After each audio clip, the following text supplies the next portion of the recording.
What do you believe the main takeaway from this report is? Well, I think overall it's a very hopeful message. I think a lot of progress has been made since the previous report in 2017, both in terms of finding more potentially modifiable risk factors for dementia and a higher proportion of dementia being potentially preventable, but also in terms of the randomized control trials that have been done in terms of prevention, and then also progress that's been made in terms of care and managing people who have dementia. Okay. Now, how has the ongoing COVID-19 pandemic really impacted people with dementia? Yeah, so there's multiple ways in which people with dementia have been affected. So people with dementia are older because age is one of the main risk factors for dementia, of course. So and we know that in the pandemic, it's been predominantly older people that have been dying. So I think in that sense, it's disproportionately affecting people with dementia. But also people with dementia do tend to have multiple medical problems as well, such as hypertension, diabetes, and also being physically frailer. So they're also more prone to getting more severe infections, and the risk of mortality is also higher.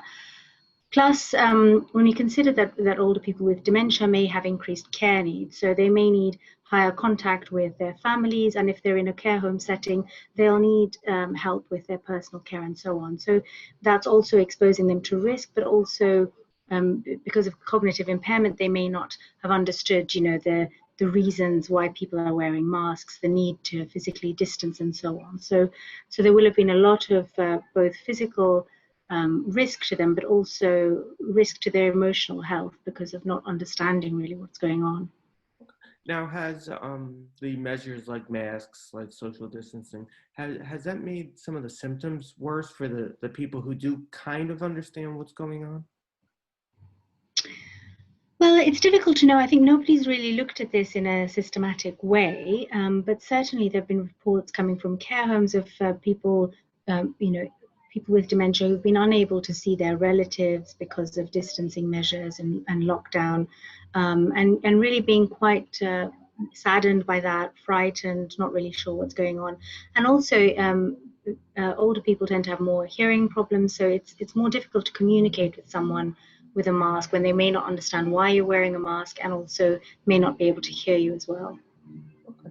Now, a report like this can possibly result in policy changes. Are there any kind of policy changes in how we handle dementia patients that you would like to see changed?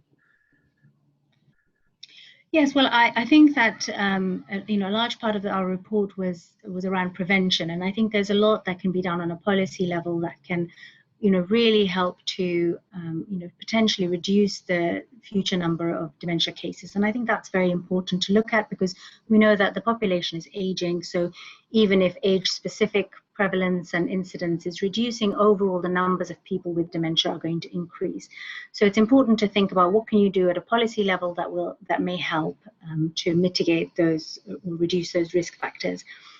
Secondly, I think that we need to think about good quality care, and any interventions that have been shown to be effective in preventing dementia or in managing symptoms of it need to be implemented on a wider level in society.